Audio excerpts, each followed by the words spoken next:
Hello everyone, एक बार फिर से आप सभी का आपके अपने इस यूट्यूब चैनल पर स्वागत करता हूं। तो दोस्तों, एक बहुत ही बड़ी अपडेट लेके आया हूं। यहाँ पे पुरानी पेंशन से रिलेटेड पुरानी पेंशन के बारे में क्या बोला गया है, यहाँ पे आप लोग देख सकते हो। लिखा है कि अनुच्छेद 21 के अनुसार पेंशन हर कर्मी का मौलिक अधिकार, मतलब कि जिसको भी नहीं पता है वो जान ले कर्मचारी कि उसका मौलिक अधिकार है पेंशन।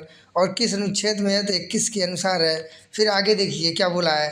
कुछ बातें तर्कसंगत नहीं होती, जैसे कि खुद की पेंशन की सुविधा लेने वाले कहते हैं कि पेंशन रिटायर्ड कर्मी का अधिकार नहीं।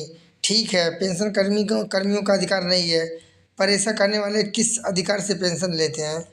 कर्मचारी कोई गुलाम वस्तु नहीं है जिसे सालों गुलामों की तरह समान काम कम वेतन देकर वह उसके वेतन भत्ते छीने जाते हैं। अनुच्छेद 21 के तहत रिटायर्ड कर्मचारी की पेंशन मौलिक अधिकारों की श्रेणी में आती है। फिर आगे देखिए क्या बोला है। मुंबई हाईकोर्ट न्यायमूर्ति रवि देशपांडे व न्यायमूर्ति NV सूर्यवंशी की पीठ ने पेंशन के अधिकार को मौलिक अधिकारों की श्रेणी में बताया है। उन्होंने कहा कि पेंशन का अधिकार रिटायर्ड कर्मी के लिए जीने का अधिकार है।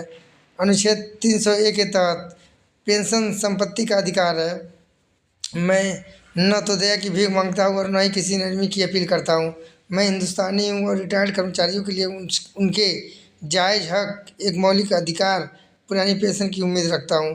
3 साल से ऊपर का समय जिस संविधान को बनाने में लगा, तोड़ने वाले 3 दिन भी नहीं लगाए तोड़ने में।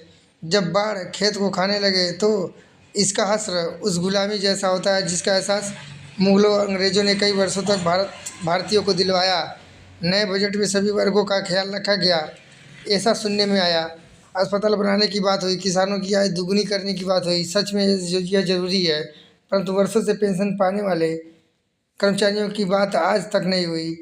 आम लोग समझते हैं कि कर्मचारियों की पेंशन बंद कर दी अच्छा हुआ, पर उन्हें यह पता नहीं कि NPS सिस्टम के शुरू होने से देश जिस प्रकार घाटे में जा रहा है उसका खामियाजा आगे चलकर सभी को भुगतना पड़ेगा, क्योंकि NPS के नाम पर कटौती किसी भी जन के हित में नहीं है। 2003 से पहले कभी भी किसी भी सरकार को कर्ज लेने की ज़रूरत नहीं पड़ी, क्योंकि कर्मचारियों के GPF का पैसा ज़रूरत पड़ने पर सरकारें प्रयोग करती थीं और कर्ज लेने वाले की ज़रूरत नहीं पड़ती थी। परंतु NPS सिस्टम के कारण कर्मचारियों की जमा पूंजी निजी हाथों में जाने लगी, जिस कारण निजी कंपनियां तो भरपूर फली फूली, पर कर्मचारी व देश को अर्थव्यवस्था डगमगाने लगी। अक्सर रिटायर्ड होने वाले कर्मचारी कहते हैं कि पेंशन का हक तो आपने देना ही नहीं, क्योंकि कर्मचारियों के उस हक को आप लेते हैं तो कम से कम एडवांस में ही उन कर्मचारियों के लिए ओल्ड एज होम बना दिए जाएं, ताकि बूढ़े बिन पेंशन सड़कों पर दर दर की ठोकरें न खाएं। तो दोस्तों, यहाँ पे आप लोग देख सकते हो कि कर्मचारियों के बारे में क्या कहा गया। बोला गया है कि कम से कम कर्मचारियों के हित में कुछ तो काम करे सरकार, ताकि आगे चल के उन्हें दर दर की ठोकरें ना खाना पड़े। और ये बात तो सही है, क्योंकि कर्मचारी जैसे रिटायर हो रहे हैं NPS से, उन्हें किसी को 100, किसी को 200, किसी को 500, तो किसी को 1000 पेंशन मिल रहा है। तो इतने में महीने में गुजारा कैसे हो पाएगा? तो दोस्तों, यहाँ पे ये बहुत बड़ा मुद्दा छिड़ चुका है। तो यहाँ पे ज़्यादा से ज़्यादा इस पे कर्मचारियों को विचार करना चाहिए कि इस बार वोटिंग के लिए किस सरकार को चुनना है, कैसे चुनना है, ताकि कोई भी आए। मैं ये नहीं कहता हूँ कि सरकार BJP हो चाहे कांग्रेस, लेकिन कोई भी हो पुरानी पेंशन लागू करे, तभी जाके कर्मचारियों के हित में कुछ काम होगा।